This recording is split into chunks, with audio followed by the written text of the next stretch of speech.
Hello mga kakalikots, magandang araw sa inyong lahat at welcome back sa Goes Kalikot Adventure. Maulan bali sa lugar namin, araw ito po ngayon ng linggo. So meron tayo i-repair na na Bluetooth speaker. At the same time, parang meron siya kabitan ng preamp ata ng gitara.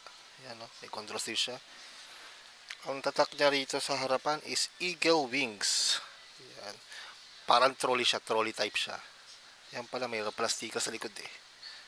Outdoor audio, yan o. Model name niya, number niya is K2IF. Gawang China siguro to. So, bale, ang naging problema nito guys, power supply niya. So, working naman siya. Maandar naman. Via battery. Ayan, try natin on natin. Bluetooth mode. Ayos naman siya. Via battery. So, malulupat ka lang. Ang problema nito guys is yung power supply niya pumutok. Kasi rectal 220 to. Tapos para mag-charge din yung battery. So, ang problema nito guys, yun nga, nasunog. So, ang history nito, nirepair ng may-ari. Kasi yung may-ari is parang nag-ano ata ng junk shop din. I-repair siya. So, ito yung power supply niya. Yan. Ano siya, pinalitan niya ng fuse. Kala niya fuse kasi, sumabog kasi fuse eh. So, tendency niyan, ang nasira talaga dyan, ito, regulator. Nag-check ako eh. Chinek ko to, tinester ko, shorted yung regulator. So, nagkabit siya ng fuse. Dating fuse ito is glass fuse. So, naglagay siya ng, ng resistor fuse siya. Yan. So, tinester ko rin, pumutok ulit yan. Tapos, siyempre, nadamay. Nadamay yung mga SMD resistor niya. Ayan pa naman yung SMD resistor na mahirap hanapin minsan. Yung 1R2. Bali, siya, 100 ohms resistor siya. Pwede naman mag-jumper na lang, diba? Pero tatlo yan eh. And so, ano ba ang pwedeng gawin nandito? Sinabi ko sa customer ko, pwede natin ito repairin. I-repair tayo. Pwede natin yung transistor, yung mga resistor, at yung tawag ito, yung fuse niya. So, bali, ang advice ko sa kanya, kung gagastos tayo ng ganun ng pyesa, tapos 2 beses pa pumutok to, kasi nga, nag-technician yung may-ari, pinakalaman. Yan. Advice ko sa kanya, is bumili ng bago, na ganito. Or, i-convert natin to sa adapter. Nangyari yung adapter na 12 volts or 15 volts, ganyan, babaklasin natin, tapos ikakabit pa rin natin yung 220 para dito pa rin ikakabit. Kasi yung output niya, papunta na sa mainboard. Yan ang sabi ko, pangalawang option yon. Ang pangatlong option naman, ayusin naman din to. Kung wala tayong pesang mabili, gagamit tayo ng 4 wires. So, sinabi ko, kung ganun din gagawin natin, sa pangatlong option na yan, lahat din, magkakano din yung mga yan. So, sabi ko, mas better lang, bumili tayo ng buong power supply na lang. Yan in-advise ko. So, upon checking kay Shopee, pinicturean ko to, sinerge ko, nakakuha tayo ng power supply, same na same din niya. Galing from Vietnam. Ito siya. Yan. Ang pinakaiba lang naman nitong dalawa is yung revision ng board niya. Bagong version to. Kasi ito kasi yung dati is 2020 pa revision niya. Ito 2023. So, magkano lang din sa Shopee nabili ito? Parang 350 plus shipping fee na yun doon, 'di ba? So, mas better yun lang bumili tayong bago compare sa i-repair pa natin to. Una-una, bibili tayong pyesa, oras pa, tatagal pa. Kung mabilis naman, magpapalit lang tayo ng ganito, gagamit tayo ng adapter, ayun yung parang option. Yung pangatlong option naman, i-repair naman to.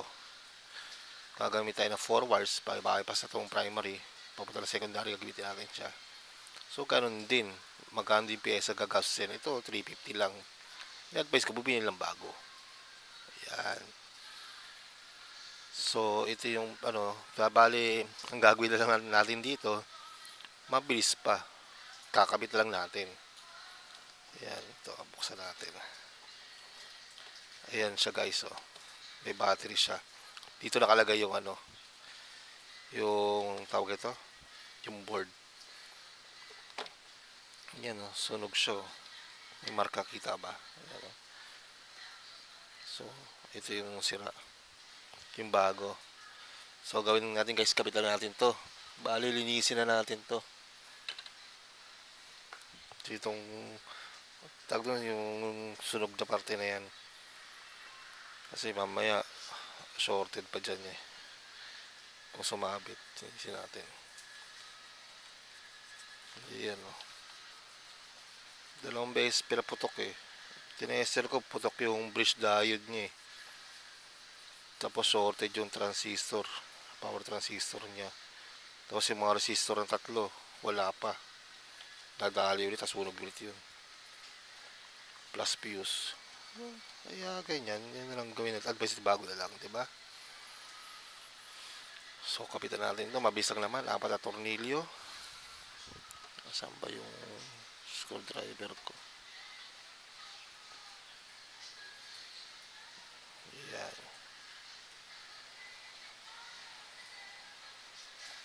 So, wala pang ka-effort, diba? Mag-order lang tayo, bibili lang natin.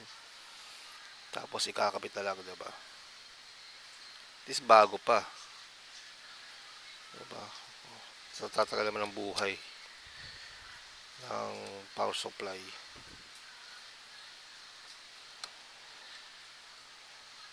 Yan.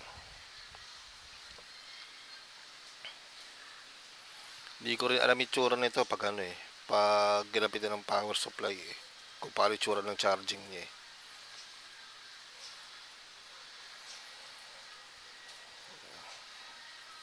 Pares na pares yung power supply nyo guys. Yung nakita nyo.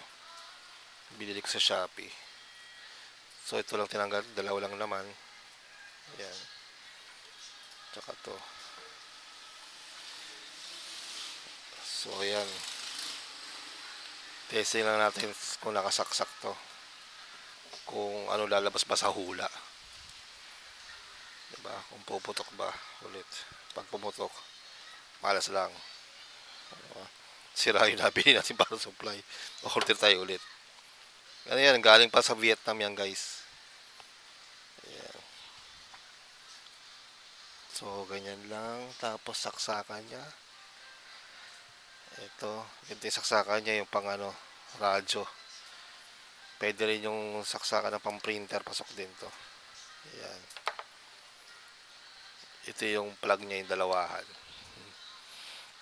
Yung usually nakikita to sa sa radyo o kaya sa printer. Saksakan.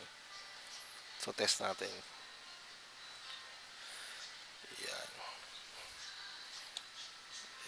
Saksak natin guys kung ano nangyari. So, di naman pumutok. Ayun.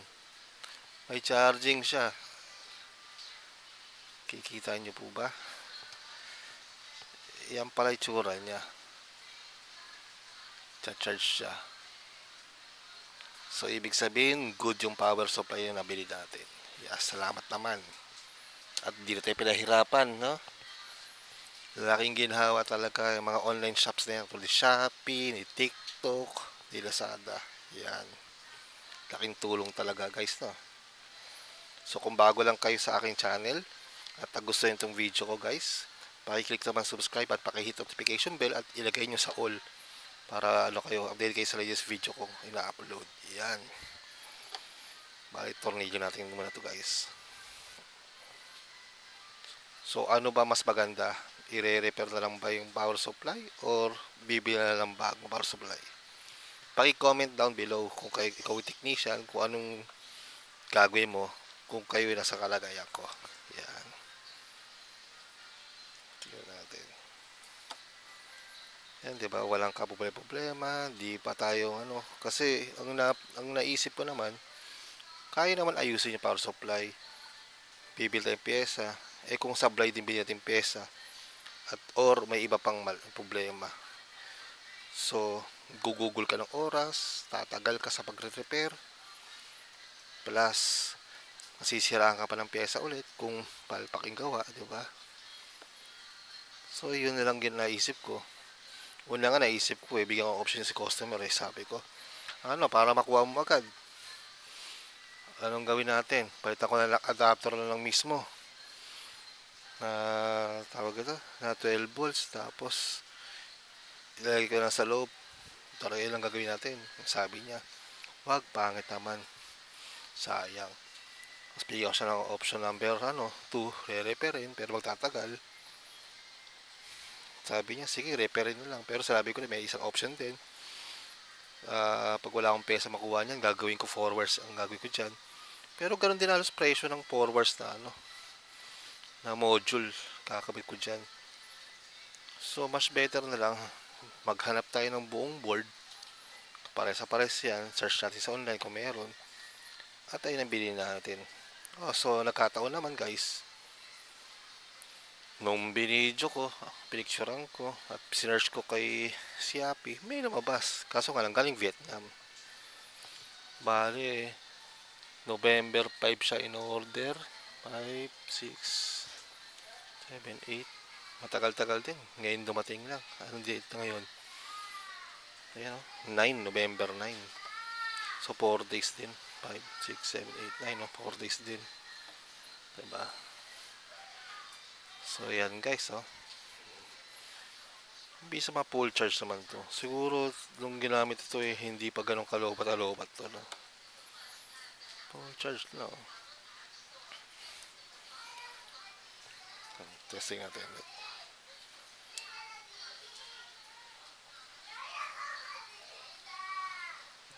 Diba? Diba? Naka-zero yung volume niya para di maingay Diba? Nice pala Maganda rin.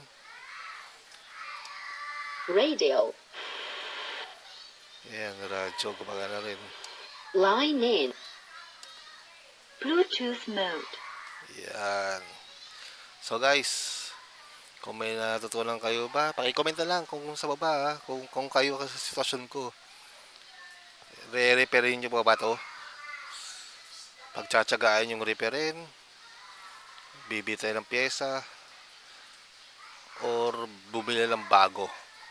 Straight palit na lang, di ba? Please comment down below Tsaka paki-click and subscribe na lang din po sa akin channel. So guys, hanggang sa muli. Mabilis sa video. Paalam.